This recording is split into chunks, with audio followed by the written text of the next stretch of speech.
हाय, मकर संक्रांत उद्या आहे आणि ही रेसिपी घेऊन यायला तुमच्यासोबत शेअर करायला खूपच लेट झालेलं आहे खरं तर.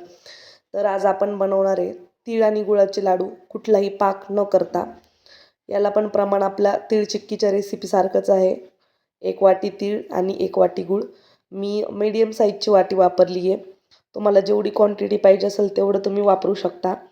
सोबतच तुम्हाला माझे व्हिडिओ आवडत असतील तर माझ्या चॅनलला सबस्क्राईब करा आणि व्हिडिओला देखील लाईक करा.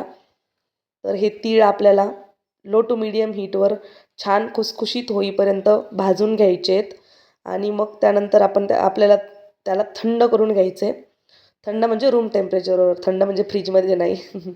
आणि आता या तिळांना आपण थंड होईपर्यंत इकडे जो गूळ घेतलेला आहे त्याला बारीक करणार आहे मिक्सरमध्ये घालून. आणि गूळ मीडियम साईजला असं कट करून घेतलं आहे मी आणि याला थोडंसं 2 ते 3 वेळा फिरवलं मिक्सरमध्ये की हा छान बारीक होतो. जास्त पण फिरवायचा नाही आहे की जेणेकरून गूळ गूळ पातळ होईल खूप. अशी कन्सिस्टन्सी पाहिजे आपल्याला गुळाची. आणि आता याच्यात भाजलेले तीळ ॲड करायचे आहेत. तर पाऊण वाटी ॲड केलेत मी आणि थोडेसे जे आहेत पाव वाटी ते तसेच ठेवलेत, ते आपण नंतर ॲड करणार आहे. आता आपण याला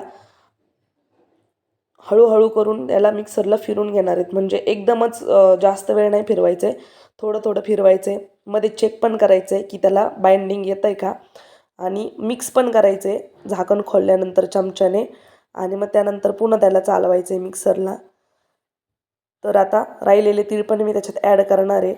तर हे तीळ नंतर ॲड करायचं कारण असं की जेव्हा आपण लाडू बनवू त्याच्यामध्ये वरती तीळ दिसायला हवेत आणि हे तीळ फक्त त्या गुळात मिक्स होतील यासाठी आपल्याला फक्त 1 वेळा फिरवायचे आहेत. आता आपलं मिश्रण तयार झालेलं आहे. मिश्रणाला छान बाइंडिंग आलेलं आहे.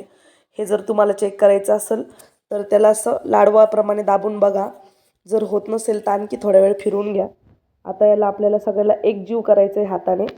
याला जास्त मिक्सरला चालवायचं नाही नंतर, कारण की मग त्याच्यातले तीळ सर्व बारीक होऊन जातात आणि मग ते दिसत नाहीत लाडूवर.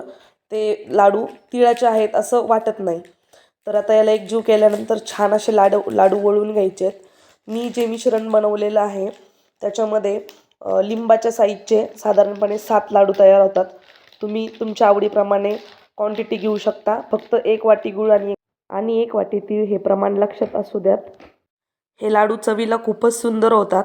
तीळ भाजल्यामुळे तिळांची चव खूप छान येते आणि खायला पण खूप सॉफ्ट असतात. ही रेसिपी तुम्ही एकदा ट्राय करून बघा. आणि हो, तुम्हाला ही रेसिपी कशी वाटली मला कमेंट करून नक्की कळवा. धन्यवाद.